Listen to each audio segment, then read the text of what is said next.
Sungguh-sungguh Allah sangat ridho ketika seorang hamba itu makan, makan ketika sesuap nasi dia muji Allah, ketika minum seteguk nasi dia muji Allah. Itu kalau orang diridhoni Allah itu wali betul. Itu untuk jadi wali itu gampang. Kamu makan ridho, kamu ninjak buminya Allah ridho seneng, kamu hidup keseharian aman seneng. Nah ini supaya sampean kita semua ngaji betapa panduan Rasulullah untuk menggapai ridho Allah itu banyak yang keseharian sekali. Saking kesehariannya banyak dalam hadis dan itu sahih. Nabi menyebut hal-hal yang keseharian. Hatta ma tas'alu fi imra'atika, kamu punya uang kemudian istri kamu bisa makan itu ibadah. Bahkan sebagian ibadah itu dicontohkan Nabi yang akhirnya diprotes sahabat. Yaitu wa fi buti ahadikum sedekah, kamu menggauli istri kamu itu ya sedekah. Sampai sahabat bilang yang benar ya Rasulullah.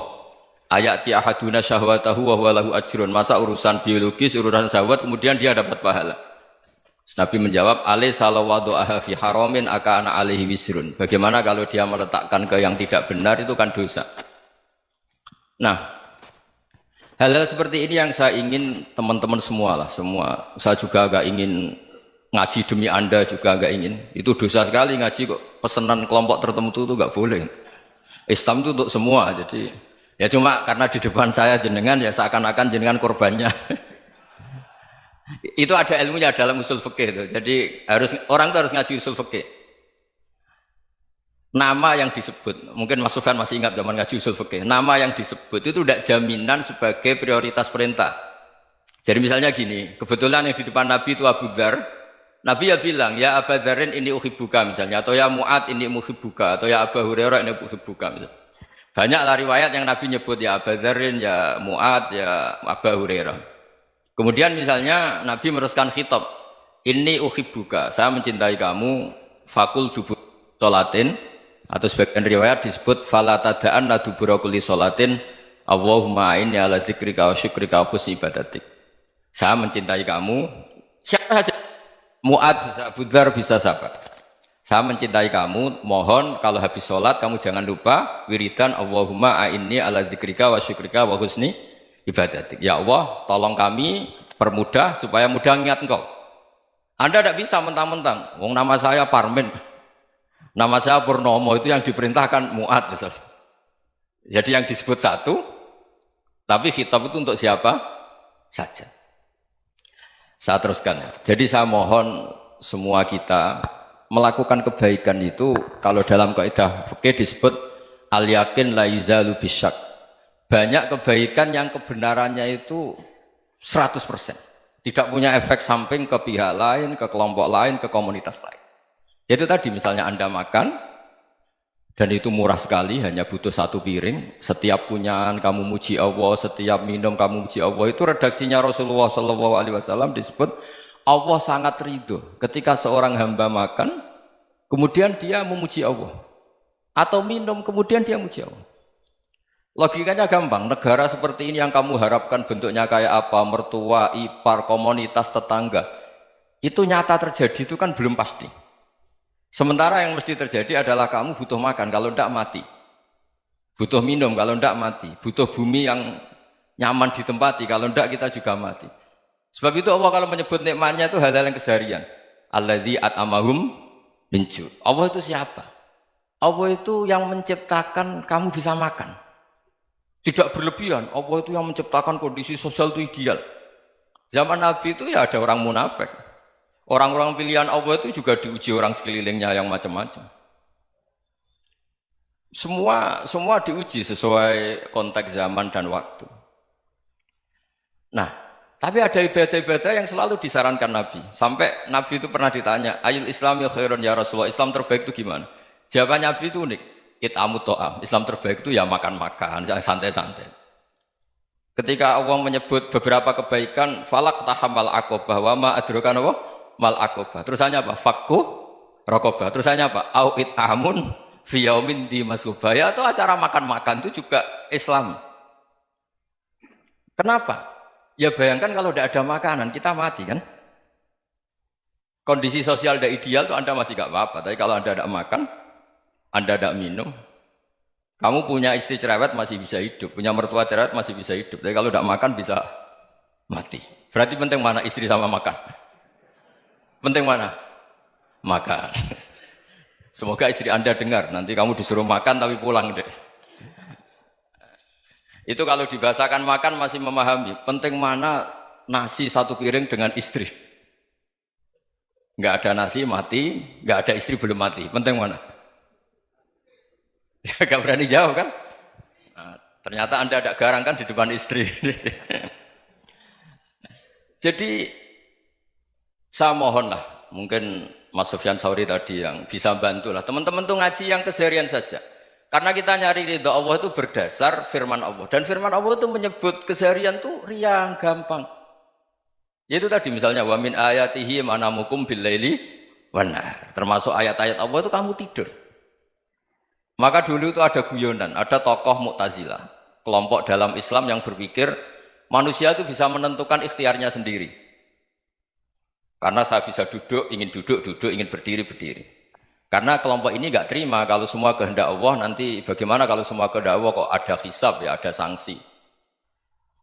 Lucunya itu dia akhirnya, ini cerita ya, mencintai seorang perempuan, cantik sekali. Dan itu dia menjadi ahli sunnah itu oleh hal-hal yang sepele. Karena istrinya cantik, ya namanya suami istri itu hubungan intim. Terus ditanya, Mas, masih ingin lagi? Masih. Silahkan diulang lagi. Wah ya tidak bisa. Katanya manusia bisa menentukan yang diinginkan. Itu tobat itu. Itu nggak bisa ditobatkan Mas Sufyan Ats-Tsauri. Orang cantik yang mudah nobatkan orang itu orang cantik. Segampang itu. Akhirnya kita tahu, makanya kalau dalam kitab Hikam itu disebut al-aqil mayyakul madza yaf'alu wa hubi wal ghafil mayyakul madza af'al. Orang yang punya akal karena sadar ini wilayah Allah, semua milik Tuhan. Itu dia tiap hari berpikir, besok Allah akan melakukan apa terhadap dunia ini. Kamu merencanakan suatu mau plesir, ternyata gempa. Mau wisata ke Rusia, ternyata perang. Kamu tidak pernah tahu apa yang akan terjadi besok. Wa ma tadri nafsum madza taksibu ghadan. Tapi anda semua kita ini sering punya jadwal permanen. Makanya saya kalau diundang siapa saja, bisa takdir. Yang jelas Gus ini acara penting. Ya masih acara penting nak pangeran ngersakno piye? Kowe ape dadi pangeran, kamu kok mau jadi Tuhan? Itu kadang ya kiai. Penting Gus acara ini jenengan harus memastikan bisa. Loh kamu itu yang ngajarin tauhid, sesuatu itu biadillah kok bilang-bilang apa pasti. Kalau maksa terus tak tobatkan kamu kata saya. Ya kalau gitu Gus bilang insya Allah. Wah itu hati saya, fisik saya, roh saya sudah bilang insya Allah. Tidak usah kamu latih kata saya. Nah hal-hal tauhid keseharian itu gampang sebetulnya.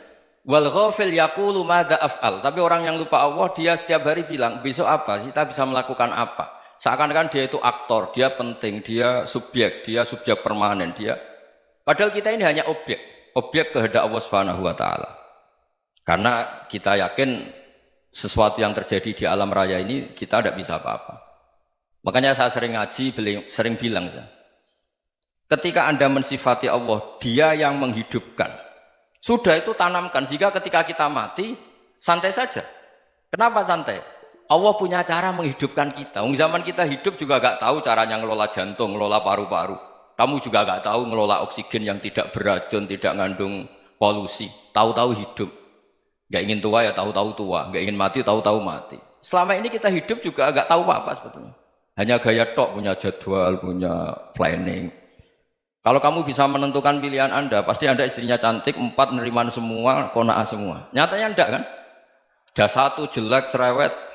Oh itu kan, nyatanya enggak bisa apa-apa Anda kan? Dan kamu bawa mati lagi.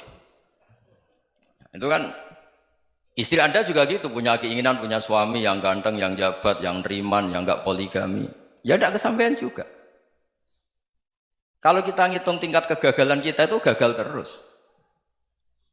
Ya kan? Nah, terus ingat Allah, madza yaf'alu wa hubi. Orang yang punya akal selalu berpikir Allah itu menghendaki apa terhadap saya. Lalu sama-sama orang ngelihat orang yang serius, itu kata Anda itu pemikir berat, serius. Senang punya tokoh yang merengut karena kamu anggap serius. Tapi sebagian orang anggap orang yang serius itu wong merengut, wong masam, wong muka kok ditekuk. Jadi sama itu hati ya muqallibal qulub tsabbit qalbi ala dinik karena kita enggak tahu cara berpikir kita tentang orang lain, tentang sekeliling kita. Misalnya kita orang baik yang jenis ngrumat fakir miskin. Ada orang bangun masjid mewah itu janggal. Apa artinya masjid mewah kalau banyak orang kelaparan? Tapi kalau yang jenis pendidikan apa artinya masjid mewah kalau tidak bisa ngaji? Nanti yang jenis infrastruktur apa artinya ini kalau semuanya punya sudut pandang yang berbeda-beda. Dan Islam mengapresiasi semua kebaikan. Tapi katakan semua kebaikan itu adalah kehendak Allah Subhanahu wa taala. Karena apapun baik Anda itu pakai fasilitas yang diberikan oleh Allah Subhanahu wa taala. Sehingga ini yang disebut kulillah sumadarhum fi khawdihim yal'abun. Ya kembali tadi ke tema-tema bahwa keseharian Anda ini sudah Islami. Saat Anda tidak bisa melakukan apa saja. Saya sering ada jenazah, biasanya kalau tetangga meninggal saya sering disuruh ngelepas. Saya bilang orang ini baik. Karena sering ngelamun di rumah, sering nganggur di rumah. Ditanya sama anaknya, kenapa Gus nganggur baik? Ya kalau dia nganggur artinya juga agak berbuat sesuatu yang maksiat kan? Ya kan? Orang nganggur di rumahnya ya tidak bunuh orang, tidak maling, tidak korupsi, ya namanya nganggur di rumah. Lah cuma istri cara pandang nganggur gak menghasilkan uang itu. Tapi juga gak menghasilkan kriminal kan? Jadi sebenarnya Islam itu makanya kalau sampai ngaji usul fikih itu ada kitab usul fikih namanya Lubul Usul, itu terkenal sekali di pesantren itu. Itu kalau ngapresiasi keseharian itu luar biasa. Izma min mubahin illa wa yatahaqququ bihi tarku haramimma. Karena keseharian yang mubah saat Anda lakukan itu ada kehebatan yang luar biasa, yaitu meninggalkan haram. Makanya dulu banyak orang-orang alim ketemu temannya itu guyon sampai semalaman. Itu biasanya yang semangat Islam itu kiai kok ndak tahajud, kiai kok ndak witir. Orang yang sedang mapan uangnya banyak, malam itu tidak kelayaban itu sudah luar biasa. Melawan nafsu supaya tidak maksiat itu sudah luar biasa. Supaya lupa guyon sama temannya semalaman sampai subuh. Gejolak-gejolokan kenang zaman miskin, zaman kuliah nggak jelas, zaman apa. Melihatnya jangan tarkut tahajud. Seperti ini meninggalkan tahajud, tapi meninggalkannya ini talkul muharramat. Jadi kayak apa hebatnya? Sehingga Imam Ghazali punya riwayat yang agak unik. Hatta takuna ibadatu akhiri hadil ummah iku an-naum. Sehingga suatu saat ibadah terbaik umat ini itu tidur. Itu kan riwayat kontroversi. Ketika Imam Ghazali tanya, kenapa iya? Kenapa kamu mulai keluar dari rumah itu sudah banyak maksiat? Melihat perempuan yang enggak mahram, melihat fenomena. Tapi kalau kamu tidur itu enggak melihat apa-apa. Tapi juga kamu jangan nganggap tidur itu ibadah betul. Saatnya melakukan fardu ain malah masih tidur. Tapi itu sudut pandang yang menjadikan kita Islam itu gampang. Jadi saat Anda tidak bisa aktivitas apa-apa, misalnya ada beberapa orang yang lumpuh. Lumpuh itu memang nggak bisa Jumatan, nggak bisa ibadah, tapi dia juga nggak bisa maksiat. Tidur itu memang Anda saat itu tidak bisa tahajud, tidak bisa witir, tapi saat itu ada zina, ada maling, tidak gosipkan orang, tidak bully orang, tidak menanamkan kebencian, tidak hasud.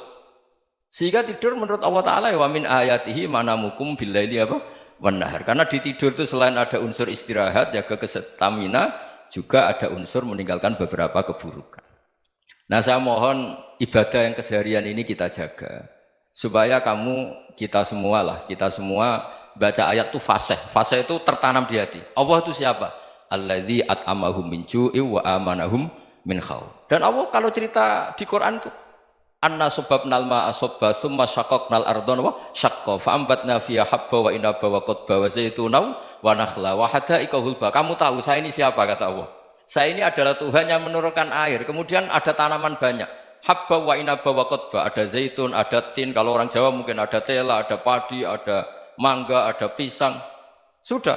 Wa inaba wa zaituna wa nakhla wa hadaika hulba. Ada perkebunan yang lebat. Tujuannya apa? Mata Allahum, silahkan kamu pakai, kamu nikmati.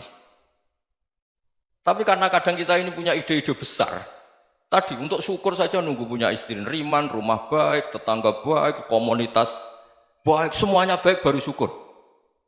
Lama-lama nanti ada di surga, syukurnya nunggu surga paling kelas A.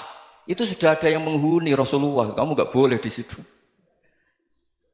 Masa untuk syukur saja? Repotnya Masya Allah. Jadi mohonlah Quran yang kalau Anda hafalkan juz sama itu kan ada ayat-ayat yang kayak tadi.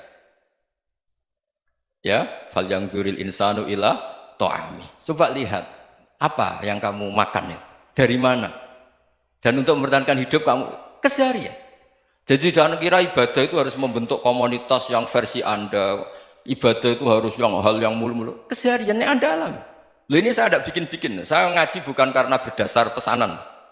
Itu ayat yang saya baca kan betul ada ayatnya kan. Fal yang dzuril insanu ila ta'ami. Anna sobabnal ma'a sobba. Thumma syaqaqnal ardo syaqqa. Fa'ambasna fiha habba wa inabau wa qadba wa zaitunaw wa nakhla wa hada'iqa gulba. Terusannya apa? Mata'al lakum. Silakan kamu nikmati. Mata itu silakan kamu nikmati. Ya kayak sampean dikasih hidangan ya makan. Ya sudah makan. Habis makan ya minum. Habis itu ngantuk ya tidur. Ya sudah normal-normal saja. Kayak apa indahnya Islam. Tapi Anda mencari Islam yang gimana lagi? Nah itu yang diajarkan guru-guru kita, diajarkan sanad kita sampai Wali Songo, sampai Rasulullah SAW. Bahwa pada akhirnya ada jihad, ada perang. Itu dulu memang perang, bukan membunuh. Beda. Dulu kita dijajah Belanda ya perang, dan itu normal karena kita dijajah. Jadi ketika orang lain ingin baik sama kita, wa in ahadum minal musyrikin astajaroka ya fajirhu hatta yasma'a kalam Allah. Kalau mereka ingin baik ya kita baik. Makanya ada istilah musta'man, mu'ahad. Kalau mereka ingin damai, berdampingan dengan kemajmukan ya itu yang lebih baik. Karena memang Islam menghormati proses perdamaian. Wa in janahu lis-salmi ya fajnah lah. Kalau ingin damai ya kita harus